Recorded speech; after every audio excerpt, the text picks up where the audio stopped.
નમસ્કાર વિદ્યાર્થી મિત્રો, હું છું doctor Alpesh Nakrani, assistant professor Shrimati J Kundaliya graduate teachers college, Saurashtra યુનિવર્સિટીમાં બીએડમાં એડમિશન મેળવવા ઈચ્છતા વિદ્યાર્થીઓ માટે સેકન્ડ રાઉન્ડ માટેની સૂચનાઓ ડિક્લેર થઈ ગઈ છે. તો એ અંગેના માર્ગદર્શન માટે આ વિડીયો બનાવ્યો છે. કેમ કે પ્રથમ રાઉન્ડની અંદર ઘણા બધા વિદ્યાર્થીઓએ ખોટો વિષય, ખોટા માર્ક્સ અપલોડ કરવાના લીધે પ્રથમ રાઉન્ડમાં પોતાનું કોઈ કોલેજમાં કન્ફર્મ નામ આવી જવા છતાં માર્ક્સમાં મિસમેચ હોવાથી ઘણા વિદ્યાર્થીઓ પોતાનું એડમિશન કન્ફર્મ કરાવી શક્યા નથી. તો સેકન્ડ રાઉન્ડની અંદર આવી કોઈ ભૂલ ન થાય અને આપની પસંદગીની કોલેજમાં આપને એડમિશન મળી રહે એ માટે આ વિડીયો બનાવ્યો છે, જેથી શાંતિથી સ્ટેપ બાય સ્ટેપ પ્રોસેસ આપ જુઓ અને આપની માર્કશીટમાંથી વ્યવસ્થિત માર્ક્સ એન્ટર કરો. સૌથી પહેલાં જીકાસની જે વેબસાઇટ હતી ત્યાં હવે આપે જવાનું નથી, પરંતુ સૌરાષ્ટ્ર યુનિવર્સિટીની બીએડ એડમિશન માટેની જે વેબસાઇટ છે ત્યાં આપે સૌરાષ્ટ્ર યુનિવર્સિટી દ્વારા આપેલા લોગિન આઈડી અને પાસવર્ડ દ્વારા લોગિન કરવાનું છે. આ માટે તમારે BED.saurashtrauniversity.edu આ વેબસાઇટ ઉપર જવાનું છે. ત્યાં સ્ટુડન્ટ લોગિન ઓપ્શન છે. આ સ્ટુડન્ટ લોગિનમાં આપે લોગિન કરવાનું છે. તો સૌથી પહેલાં BED.saurashtrauniversity.edu આ વેબસાઇટ ઉપર આપ જાઓ. ત્યારબાદ જ્યારે આ વેબસાઇટ ઉપર આપ જશો એટલે હોમ પેજ ઉપર સેકન્ડ રાઉન્ડ એટલે કે બીએડ પ્રવેશ 2024નો બીજો રાઉન્ડ જાહેર થયેલ છે એવો મેસેજ લખેલો દેખાશે. પરંતુ ઉતાવળ ન કરશો, તેની નીચે બરાબર સૂચના આપેલી છે અને એક ટાઈમ ટેબલ શેડ્યુલ આપેલું છે. આ શેડ્યુલ આપ જુઓ. સૌથી પહેલાં એ સમજવાનું છે કે બીએડનો બીજા રાઉન્ડનું મેરિટ હજુ ડિક્લેર થયું નથી. આપ જુઓ કે 7/7/2024થી 11/7/2024 સુધીમાં choice feeling and data verification કરવાનું છે. સેકન્ડ રાઉન્ડનું મેરિટ ડિક્લેર થયું નથી. સેકન્ડ રાઉન્ડનું મેરિટ 12/7/2024થી 14/7/2024 વચ્ચે ડિક્લેર થશે. ત્યાં સુધી આપ સૌ પોતાનો ડેટા વેરીફાઈ કરો. આ ડેટામાં કોઈ ભૂલ રહી જશે તો આપની પસંદગીની કોલેજમાં એડમિશન ન મળે એવું બની શકે છે. એટલે 7/7થી 11/7/2024 સુધીમાં સૌથી પહેલાં આપણે BED.saurashtrauniversity.edu વેબસાઇટ ઉપર જઈને સૌરાષ્ટ્ર યુનિવર્સિટી આપેલા આઈડી અને પાસવર્ડથી લોગિન થવાનું છે અને ડેટા વેરીફાઈ કરવાનો છે. આ ડેટા વેરીફાઈ કરવામાં શું વેરીફાઈ કરવાનું છે એ બરાબર સમજી લો. એ માટે આપણે સ્ટેપ બાય સ્ટેપ પ્રોસેસ જોઈએ. બરાબર યાદ રાખજો કે 12થી 14 તારીખ દરમિયાન સેકન્ડ રાઉન્ડ ડિક્લેર થશે. ત્યારબાદ 15થી 17 દરમિયાન આપને મળેલી કોલેજમાં કન્ફર્મ કરાવવા માટે જવાનું છે. સૌથી પહેલાં આપ વેબસાઇટ ઉપર જાઓ, BED.saurashtrauniversity.edu. આ વેબસાઇટ ઉપર સ્ટુડન્ટ લોગિનમાં જાઓ. સ્ટુડન્ટ લોગિનમાં જઈને આપ એપ્લિકેશન નંબર, પાસવર્ડ જે લખ્યું છે ત્યાં સૌરાષ્ટ્ર યુનિવર્સિટીએ પ્રોવાઈડ કરેલા લોગિન આઈડી અને પાસવર્ડ નાખી લોગિન થઈ જાઓ. લોગિન થશો એટલે હોમ પેજ ઉપર આપના લોગિનમાં આવું બતાવશે. આ સૂચના ધ્યાનથી વાંચો.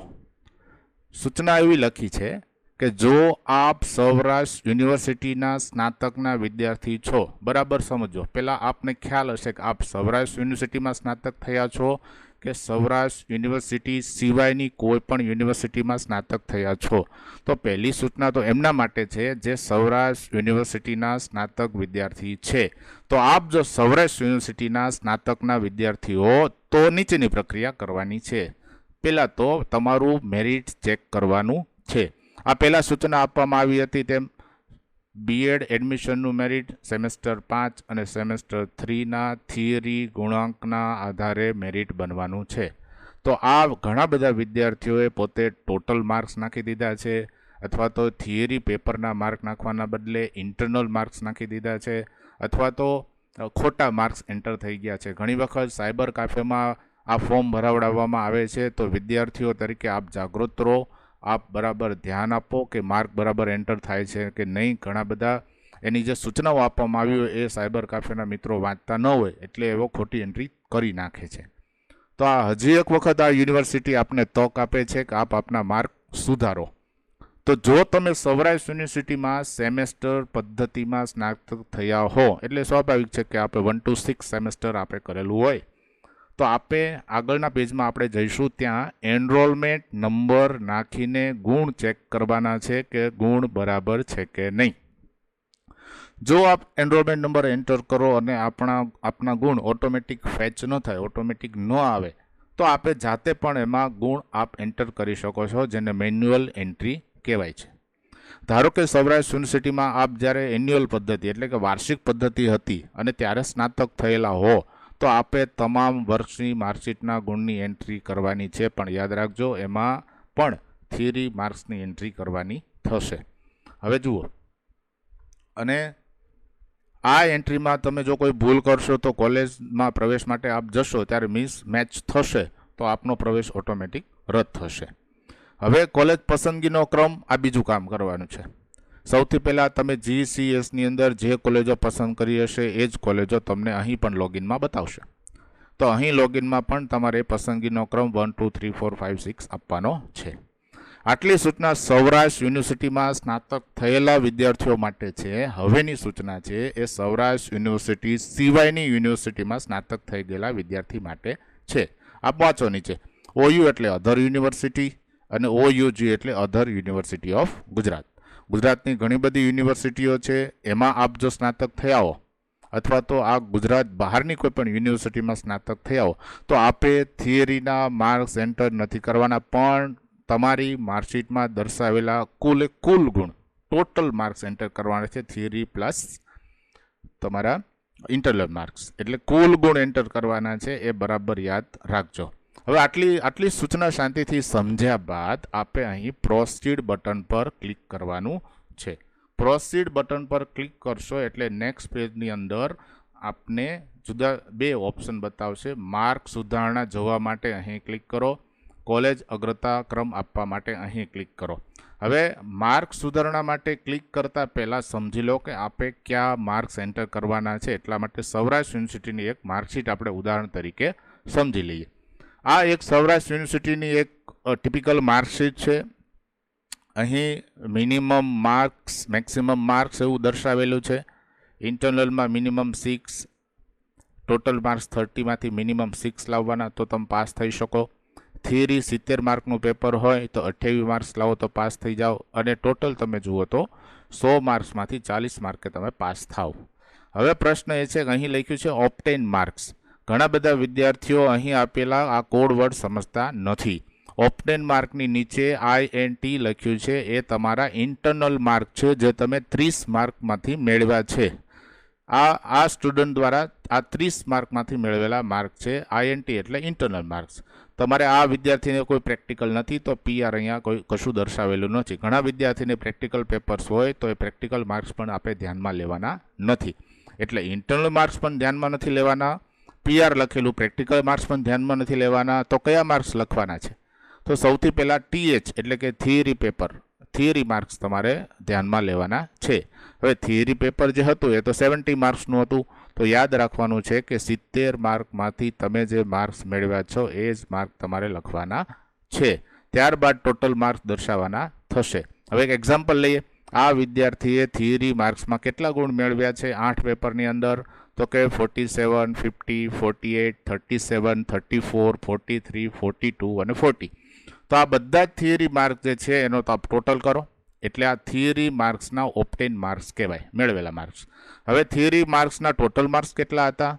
તો તમે વિચાર કરો કે 70 માર્ક્સમાંથી એમણે માર્ક્સ મેળવ્યા છે, 100માંથી નથી. આ તો 70 માર્ક્સ દરેક પેપરના આપ ગણો, 70, 70, 70, 70, તો એમણે ટોટલ 560 માર્ક્સમાંથી 341 માર્ક્સ મેળવ્યા છે.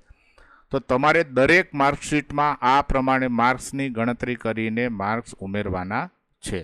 ત્યારબાદ બીજી કોલમ જે છે એમાં તો ટોટલ માર્ક્સ ઉમેરવાના છે, જે 100 માર્ક્સમાંથી છે. આ ટોટલ માર્ક છે 100 માર્ક્સમાંથી છે, અને આ થિયરી માર્ક છે એ 70 માર્ક્સમાંથી છે.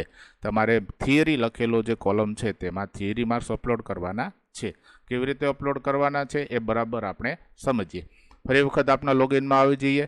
માર્ક સુધારણા માટે જોવા માટે અહીં ક્લિક કરો, ત્યાં તમારે પહેલાં ક્લિક કરવાની છે. ક્લિક કરશો એટલે આ ઓપ્શન આવશે.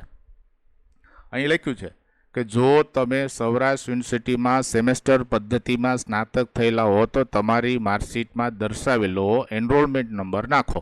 તો તમારી માર્કશીટમાં એનરોલમેન્ટ નંબર લખેલો હશે. એ એનરોલમેન્ટ નંબર અહીં એન્ટર કરો અને સબમિટ બટન ઉપર ક્લિક કરશો એટલે ઓટોમેટિક યુનિવર્સિટીમાંથી તમારા દરેક સેમેસ્ટરના માર્ક્સ તમને બતાવશે.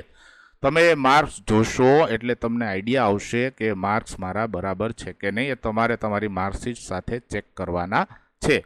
તો ધારો કે તમે અહીંયા એનરોલમેન્ટ નંબર નાખો અને સબમિટ ક્લિક કરો એટલે તમારા માર્ક્સ આ રીતે બતાવશે. તો અહીં જોઈ લો તમે એક્સટર્નલ ઓબ્ટેન માર્ક્સ એટલે તમારા theory marks, external total marks એટલે અહીં તમારા ટોટલ માર્ક્સ, એગ્રેગેટ ઓબ્ટેન માર્ક્સ એટલે 100 માર્ક્સમાંથી મેળવેલા જે ટોટલ માર્ક્સ છે એનો ટોટલ, અને એગ્રીગેટ ટોટલ માર્ક્સ એટલે 100 માર્કના જે પેપર બને એનો માર્ક્સ. તો આ વિદ્યાર્થીએ માર્ક્સમાં આઈ થિંક ભૂલ કરેલી છે. તમે જુઓ કોઈ દિવસ એક્સટર્નલ માર્ક્સ 104 હોય નહીં. આ 210 છે એ ઇન્ટરનલ માર્ક્સ ભૂલથી અપલોડ કરી દીધા છે. આપણે થિયરી માર્ક્સ અપલોડ કરવાના છે.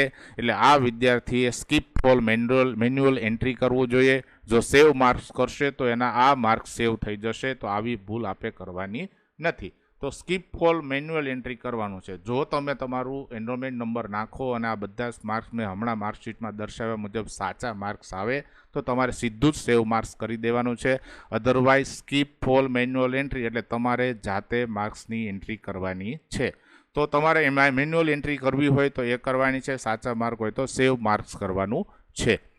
હવે સેવ માર્ક્સ કરશો, જો સાચા હોય તો તમે સેવ માર્ક્સ કરશો એટલે માર્ક્સ સેવ થઈ જશે અને અહીંયા માર્ક્સ બતાવશે. આ બેન ધારો કે ભૂલથી સેવ માર્ક્સ કરી આપે તો ખોટા માર્ક્સ સેવ થઈ જાય અને તમને એવું લાગે કે આ મારે ભૂલથી થઈ ગયું છે તો તમે અહીં રિમૂવ માર્ક્સ કરીને રિમૂવ પણ કરી શકો છો અને ફરીથી એન્ટર કરી શકો છો. તમારી પાસે 3 થી 4 દિવસનો સમય હજુ છે.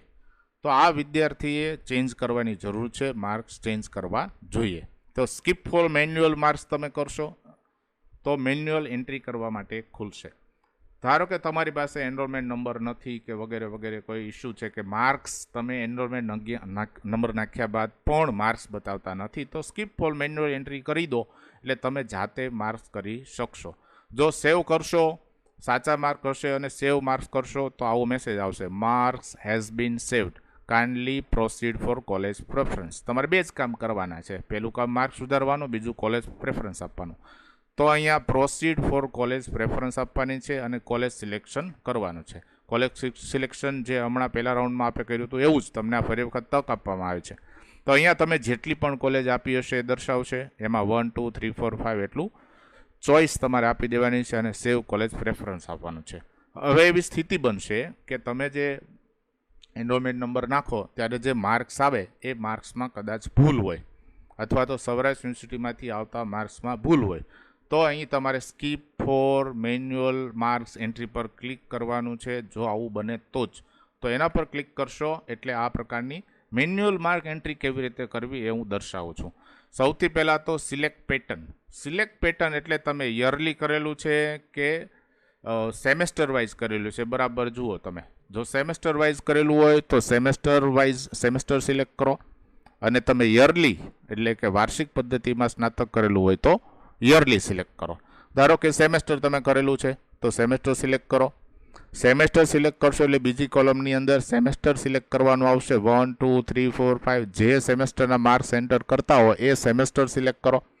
પછી અહીંયા જે આ કોલમ છે ઓબ્ટેન માર્ક્સ એમાં કાઉન્સમાં લખ્યું છે TH એટલે થિયરી માર્ક્સ, જે મેં શરૂમાં તમને એક માર્કશીટ બતાવીને દર્શાવ્યું. 70 માર્ક્સનું પેપર હોય એમાંથી તમે જે માર્ક્સ મેળવેલા છે એ ટોટલ કરીને અહીં સેમેસ્ટર વાઇઝ દર્શાવવાનો છે. હવે અહીંયા ટોટલ માર્ક્સ કયા દર્શાવવાના છે? 70 માર્ક્સ થઈને એ જે 70 છે એનો ટોટલ દર્શાવવાનો છે. હવે પ્રશ્ન એ થાય કે આ એગ્રીગેટ ઓબ્ટેન માર્ક શું છે? તો આ એગ્રીગેટ ઓબ્ટેન માર્ક છે એ તમારી માર્કશીટની અંદર જે ટોટલ માર્ક દર્શાવેલા છે, કુલ ગુણ જે મેળવેલા છે એ 70 + 30 એટલે કે ઇન્ટરનલ અને એક્સટર્નલ બંને માર્ક્સ મળીને જે તમારી માર્કશીટમાં દર્શાવ્યા છે એ એગ્રીગેટ ઓબ્ટેન માર્ક્સમાં એ દર્શાવવાના છે અને એગ્રીગેટ ટોટલ માર્ક્સમાં એ દર્શાવવાના છે. હું એક માર્કશીટમાં બતાવી છે, ફરીવાર બતાવી દઉં છું કે એગ્રીગેટમાં શું દર્શાવવાનું છે. તો બરાબર સમજી લો. એગ્રીગેટમાં આપણે માર્કશીટ જોઈ લઈએ ફરી વખત એટલે આઈડિયા આવી જાય. અહીંયા તમે જુઓ કે અહીંયા જે ટોટલ શબ્દ લખેલો છે એનો ટોટલ તમારે મારવાનો છે, એ તમારું એગ્રીગેટ બનશે. અહીંયા દર્શાવેલું જ છે, તમારે ટોટલ મારવાની જરૂર નથી. 800માંથી 529. તો અહીંયા જ્યારે એગ્રીગેટ માર્ક્સ એન્ટર કરવાના થાય તો તમે અહીંયા જુઓ, અહીંયા 800માંથી 529 અહીંયા દર્શાવવાના થશે. 529 અને અહીંયા 800 એગ્રીગેટ ટોટલ. તો આટલી મેન્યુઅલ માર્ક્સની એન્ટ્રી દરેક સેમેસ્ટરની આપ કરી નાખો એટલે બીજું સ્ટેપ આપનું આવશે કોલેજ અગ્રતા ક્રમ આપવો. આ માર્ક્સ એન્ટર કર્યા બાદ સેવ માર્ક્સ આપી દેવાનું છે. કોલેજ અગ્રતા ક્રમ મેં અગાઉ આપને બતાવી દીધો, એ જ રીતે આમાં પણ ઓપ્શન આવશે. હવે છેલ્લી વાત અને અગત્યની વાત એ સમજવાની છે, OU સ્ટુડન્ટે શું કરવાનું છે. OUG એટલે અધર યુનિવર્સિટી ઓફ ગુજરાત, એટલે ગુજરાતની અંદર આવેલી બીજી કોઈ પણ યુનિવર્સિટી, સૌરાષ્ટ્ર સિવાયની યુનિવર્સિટીમાં આપ સ્નાતક થયા હો તો તમારે શું કરવાનું છે, અથવા તો ગુજરાત સિવાયની યુનિવર્સિટીમાં આપ સ્નાતક થયા હો તો શું કરવાનું છે. તો ખાસ યાદ રાખો, એમણે પોતાની માર્કશીટના એગ્રીગેટ ટોટલ માર્ક્સ જ લખવાના છે. એમને ક્યાંય પણ થિયરી માર્ક્સ અપલોડ કરવાના નથી. અહીંયા પેટર્ન યરલી કે સેમેસ્ટર સિલેક્ટ કરવાની છે. અહીંયા યરલી હોય તો 1 to 3 અને સેમેસ્ટર હોય તો 1 to 6 અથવા તો 8 સેમેસ્ટર હોય તો 1 to 8. અને એગ્રીગેટ ઓપ્ટેન માર્ક્સની અંદર તમારી માર્કશીટમાં એકચ્યુઅલ દર્શાવેલા બધા જ માર્ક, થિયરી, પ્રેક્ટિકલ, ઇન્ટરનલ બધું જ ભેગું કરીને જે માર્કશીટમાં માર્ક્સ દર્શાવ્યા છે, ઓપ્ટેન ટોટલ માર્ક્સ દર્શાવવાના છે. આ માત્ર OUG અને OU સ્ટુડન્ટ્સ માટેની સૂચના છે. હજી ઘણા બધા વિદ્યાર્થીઓને પણ પ્રશ્ન છે કે મેં સ્નાતક કોઈ વિષયમાં કર્યું હોય તો મને બીએડમાં કયો વિષય ફાળવવામાં આવે. તો એ ખાસ એ પણ જોઈ લેજો કે આપના વિષયની અંદર ભૂલ હોય તો પણ આપ યુનિવર્સિટીના એડમિશન કમિટીના ઓફિશિયલ મેલમાં મેલ કરીને વિષય સુધરાવી શકો છો. એડમિશન કમિટીની ગાઈડલાઇનમાં સ્પષ્ટ સ્નાતક કયા વિષયમાં આપે કર્યું છે અને બીએડમાં આપને કયા વિષય મળશે એ સ્પષ્ટ દર્શાવેલું છે. આપ આ જે ટેબલ આપ્યું છે, ટેબલનો શાંતિથી અભ્યાસ કરો કે આપે BA, BSc કે BCom કયા વિષયમાં કર્યું હોય, કે BBA કર્યું હોય, કે BCA કર્યું હોય, BA હોમ સાયન્સ કર્યું હોય, તો તમારી ડિગ્રી છે એ મુજબ અહીં જે વિષય આપેલો છે એ વિષય બરાબર આપના લોગિનમાં છે કે નહીં બરાબર જોઈ લેજો. એટલે આ વિડીયોને એવું લાગે તો પોઝ કરીને શાંતિથી આ કોષ્ટક વાંચો અને વિષયમાં ભૂલ હોય તો બરાબર ધ્યાન આપીને સુધરાવી દેજો એડમિશન કમિટીને મેલ કરીને, જેથી સેકન્ડ રાઉન્ડની અંદર ફર્સ્ટ રાઉન્ડમાં જે કોઈ ભૂલો થઈ છે ભૂલો થાય નહીં. સેકન્ડ રાઉન્ડની અંદર આપનું મેરિટમાં નામ આવે તો ફર્સ્ટ રાઉન્ડની અંદર જે સૂચના હતી એ જ છે, કોલેજ જઈને આપે હાજર થવાનું છે. ઓરિજિનલ ડોક્યુમેન્ટ્સ અને 2 નકલ બધા ડોક્યુમેન્ટ્સને લઈને આપે કન્ફર્મ કરાવવાનું છે. આપનો ઓફર લેટર જ્યારે આવે ત્યારે ખાસ કરીને લોગિન કરીને ઓફર લેટર કન્ફર્મ કરીને પછી જવાનું થશે. હજુ પણ કોઈ ક્વેરી હોય તો BEd એડમિશન 2024@sauuni.ac.in આ ઈમેલ આઈડી છે હેલ્પલાઇન માટે. તો આપ ત્યાં ઈમેલ કરીને આપ આપનો પ્રશ્ન રજૂ કરી શકો છો. પણ જો આપ કાળજીથી આ સેકન્ડ રાઉન્ડ પહેલાં આપને યુનિવર્સિટી દ્વારા આપવામાં આવેલી તક ઝડપી લો અને આપનો ડેટા સુધારી લો તો આપને વ્યવસ્થિત આપની પસંદગીની કોલેજમાં એડમિશન મળી જઈ શકે છે. Thank you very much.